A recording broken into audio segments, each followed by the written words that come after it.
Assalamualaikum warahmatullahi wabarakatuh.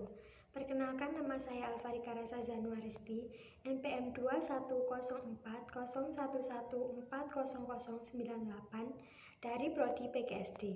Jadi, video ini bertujuan untuk melengkapi tugas 2 mata kuliah Pendidikan Pancasila. Tugas kali ini adalah mereview 3 materi yang telah diberikan oleh Bapak Ludovicus Bomanswadu, MPD. Materi yang saya pilih untuk direview adalah yang pertama, konsep dan urgensi pendidikan Pancasila. Yang kedua, menggali sumber historis, sosiologis, politik pendidikan Pancasila. Yang ketiga, Pancasila sebagai ideologi negara. Materi yang pertama, yaitu konsep dan urgensi pendidikan Pancasila dalam perjalanan sejarah bangsa Indonesia. Sesungguhnya, nilai-nilai Pancasila sebagai pandangan hidup bangsa sudah terwujud dalam kehidupan bermasyarakat sejak sebelum Pancasila sebagai dasar negara dirumuskan dalam satu sistem nilai. Sejak zaman dahulu, wilayah-wilayah di Nusantara ini mempunyai beberapa nilai yang dipegang teguh oleh masyarakatnya. Sebagai contoh, yang pertama, percaya kepada Tuhan dan toleransi. Yang kedua, gotong royong. Yang ketiga, musyawarah. Yang keempat, solidaritas atau kesetiakawanan dan sebagainya. Munculnya permasalahan yang mendera Indonesia. Yang pertama, masalah kesadaran perpajakan. Kesadaran perpajakan menjadi permasalahan utama bangsa karena uang dari pajak menjadi tulang punggung pembiayaan pembangunan. Yang kedua, masalah korupsi, yang sampai sekarang masih banyak terjadi baik di pusat maupun di daerah. Yang ketiga, masalah lingkungan.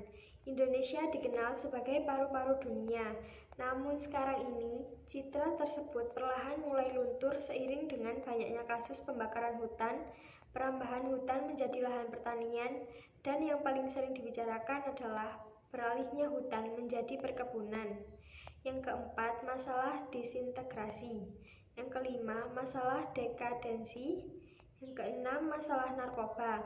Indonesia strategis dalam hal pemasaran obat-obatan terlarang. Tidak sedikit bandar narkoba warga negara asing yang tertangkap membawa zat terlarang ke negeri ini. Yang ketujuh, masalah penegakan hukum. Yang berkeadilan, salah satu tujuan dari gerakan reformasi adalah mereformasi sistem hukum dan sekaligus meningkatkan kualitas penegakan hukum. Yang kedelapan adalah masalah terorisme. Materi yang kedua adalah menggali sumber historis, sosiologis, politik pendidikan Pancasila. Yang pertama, sumber historis. Presiden Soekarno pernah mengatakan jangan sekali-kali meninggalkan sejarah. Pernyataan tersebut dapat dimaknai bahwa sejarah mempunyai fungsi penting dalam membangun kehidupan bangsa dengan lebih bijaksana di masa depan. Sejarah adalah guru kehidupan. Yang kedua, sumber sosiologis. Sosiologis dipahami sebagai ilmu tentang kehidupan antar manusia. Di dalamnya mengkaji latar belakang, susunan dan pola kehidupan sosial dari berbagai golongan dan kelompok masyarakat. Di samping juga mengkaji masalah-masalah sosial, perubahan dan pembaruan dalam masyarakat. Yang ketiga, politik pendidikan Pancasila. Salah satu sumber pengayaan materi pendidikan Pancasila adalah berasal dari fenomena kehidupan politik bangsa Indonesia. Tujuannya agar mampu mendiagnosa dan mampu memformulasikan saran-saran tentang upaya atau usaha mewujudkan kehidupan politik yang ideal sesuai dengan nilai-nilai Pancasila. Materi yang terakhir adalah Pancasila sebagai ideologi negara. Pancasila sebagai ideologi negara berarti Pancasila dijadikan pedoman oleh masyarakat Indonesia dalam menjalankan kehidupannya. Nilai-nilai yang terkandung dalam kelima asas Pancasila menjadi landasan masyarakat dalam bersosialisasi, kehidupan beragama, hak asasi manusia, dan bekerja sama. Istilah ideologi berasal dari kata ide yang berarti gagasan, konsep, pengertian dasar, cita-cita, dan logos yang berarti ilmu. Ideologi secara etimologis artinya ilmu tentang ide-ide atau ajaran tentang pengertian dasar. Selain itu, ideologi memiliki fungsi lainnya, yaitu fungsi kognitif dan orientasi dasar.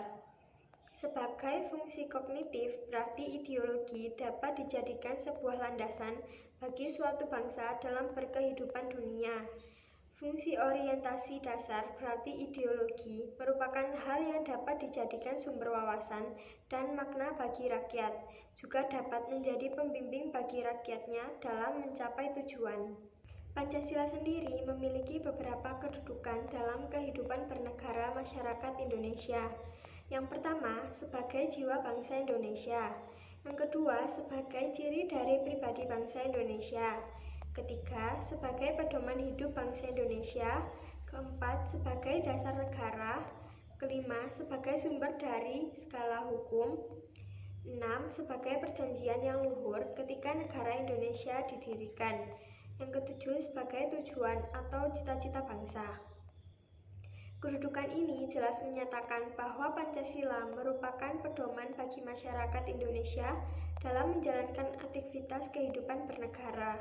Pancasila adalah petunjuk dalam kehidupan bernegara bagi masyarakat, layaknya arah yang tidak pasti dari kapal tanpa kompas. Demikian juga negara akan tanpa arah bila tidak ada Pancasila. Sekian pembahasan materi tadi. Saya Alfarika Rasa Zanuaristi. Mohon maaf apabila ada ucapan ataupun salah kata. Saya akhiri. Wassalamualaikum warahmatullahi wabarakatuh.